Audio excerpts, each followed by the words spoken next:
কুমিল্লার মুরাদনগরের এক নারী যেভাবে লাঞ্ছনার শিকার হয়েছেন, হিন্দু নারী, সনাতন ধর্মাবলম্বী নারী, তার উপরে ফজর আলী নামে এক হায়না, এক বিভৎস বর্বর হায়না যে কাজটি করেছে, সারা দেশের মানুষ ভিডিও দেখে, আমরা 50 সেকেন্ডের ভিডিওটা দেখেছি, সেই ভিডিও দেখে কেউ সেটা নিতে পারছে না।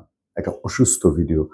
অনেক সময় আমরা ভিডিওর খণ্ডিত অংশ আপনাদেরকে দেখাই। এই ভিডিওটি এমন একটা ভিডিও যার খণ্ডিত অংশ দেখানো সম্ভব না। সেই ভিডিওটির পর বাংলাদেশের সংবাদ মাধ্যমগুলো আমাদের হিস্ট্রি কি, আমি 2004 থেকে যদি বলি, 2001 থেকে 4 দলীয় জোট সরকারের সময় প্রথম আলো বহু ইনভেস্টিগেশন করেছে, বহু ধর্ষণের অভিযোগ এসেছে। তারা খুব বড় বড় হেডলাইন করত, ছাত্র দলের অমুকের বিরুদ্ধে ধর্ষণের অভিযোগ, যুব দলের অমুকের বিরুদ্ধে অভিযোগ।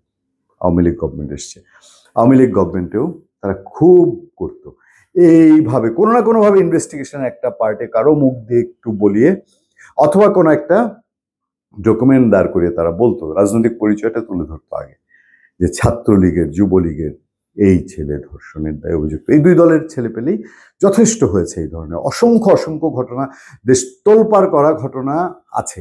এগুলো আমি প্রথম আলো দিয়ে শুরু করবো, কারণ প্রথম আলোর কাছে মানুষের প্রত্যাশা বেশি ছিল এবং তারা সুশীল ভাবটা বেশি ধরেছিল, বেশি ধরার জায়গা ছিল তাদের, সেই জায়গায় তারা হাইলাইট করত। এবার এসে তারা সরকার সমর্থক একটা আবেশ নিয়েছে, কখনো কখনো তাদেরকে খেলোয়াড় হিসাবে দেখা হয়। কুমিল্লার মুরাদনগরে সনাতন ধর্মাবলম্বী যেই নারীটি লাঞ্ছিত হয়েছে, ফজর আলী দিয়ে ধর্ষিত হয়েছে, সেই নারীর নিউজটির ক্ষেত্রে এত সাবধান সতর্কতার নিউজ, ধরি মাছ না ছুঁই পানি, তাও অনেক লেটে, অনেক দেরি করে।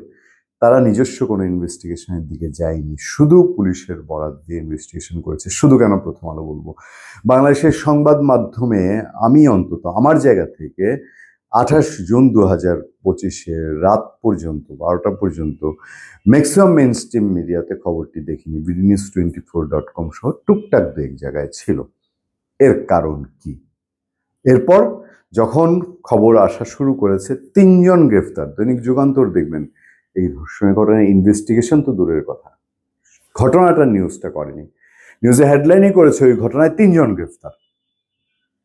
3 জন গ্রেফতার মানে দেখানোর চেষ্টা যে আরে বাপরে বিরাট কিছু যজ্ঞ একটা হয়ে যাচ্ছে বাংলাদেশে। আইন শৃঙ্খলা বাহিনী সবগুলো নিয়োজিত আইন শৃঙ্খলা ঠিক করার।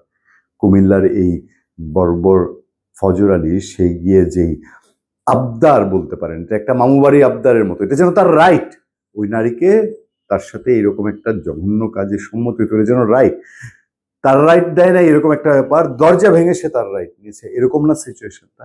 কি ভয়ঙ্কর এবং সাংঘাতিক কুমিল্লার মতো জায়গায়।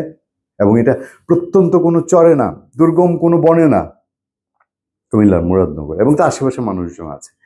সংবাদ মাধ্যমের এই ভূমিকা যতদিন থাকবে, বাংলাদেশের না সংবাদ মাধ্যম স্বাধীন, প্রেস সচিব বলেছেন বিশাল স্বাধীন, তাহলে সেইখানে যতদিন এই সিচুয়েশন থাকবে, তখন কি হচ্ছে, আস্তে আস্তে মানুষ মেইন স্ট্রিম মিডিয়ার খবরের দিক থেকে সরে যাচ্ছে, সোশ্যাল মিডিয়ার খবরের সত্যতার উপরে বেশি ভরসা করছে। আমাদের সাংবাদিক কলিগরা অনেকেই স্ট্যাটাস দিচ্ছেন, একটা সময়ে সোশ্যাল মিডিয়ার খবর আস্তে আস্তে সেটা 40% মানুষ বিশ্বাস করতো, মেইন স্ট্রিম মিডিয়াকে 100%, মেইন স্ট্রিম মিডিয়াকে 60% বিশ্বাস করতো। এখন সোশ্যাল মিডিয়াকে মানুষ 60% বিশ্বাস করে, মেইন স্ট্রিম মিডিয়াকে 40% বিশ্বাস করে।